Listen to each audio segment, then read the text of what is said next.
My name is Kanakiel, former chief priest from the Israelite Church of God Jesus Christ, and I got put out in 2014 in August after our so-called break that we have for the 42.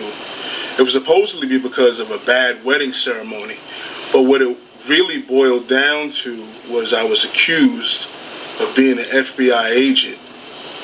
Now, if anybody knows or remembers me, you know that I work a regular job.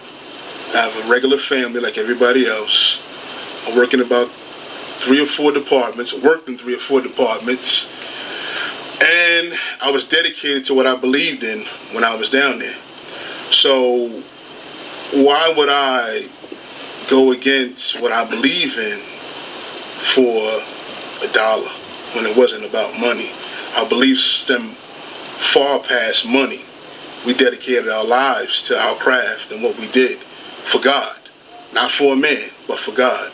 We worked all departments. We did what we had to do. We took care of our families. And we still dedicated time to the church. The incident happened with the FBI when they came to my job and they questioned me and they wanted me to expose the fraudulent and the buying of properties that was undocumented, illegal money laundering. They basically wanted to know what did I know that could help them. At the time I was Officer 100. I didn't know anything, and if I did know anything, I still wasn't going to say it because I was in belief that the church was doing righteous deeds. I didn't know any better. So I called, can I say his name? Oh, okay. I called Frank, which is out of Highland. I called Frank and I told him what happened, and he wouldn't answer his phone because we work in the same job. So he wouldn't answer his phone, and you know, it just so happened to be that after the interview, I was kind of shook up because I didn't know which way to turn. So I know if I talked to Frank, he would call Jermaine. He would call Jermaine, he would tell Jermaine exactly what's going on, and then we would find a resolution to the problem.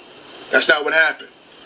When I called Frank, he didn't answer his phone, but it just so happened to be that when I was calling him, I was walking to the back of the garage where we park our cars, and he was trying to like ease out the back of the garage. So when I saw him, I held my phone up in the air, I let him know I was trying to call him. He stopped his car, let me talk to him for a little while, and the conversation went like this. I said, yo, you're not going to believe what just happened. The FBI just questioned me upstairs in the office. We should call somebody about this. He told me to my face with a chuckle and a sneer, he said, it cannot, it's going to happen. We in that time, you know, in the scriptures it tells you that the dragon is going to come and persecute the people. So I said, okay. I was comforted with his answer because I thought Frank was my friend. So, maybe 4 weeks prior to this, after this, had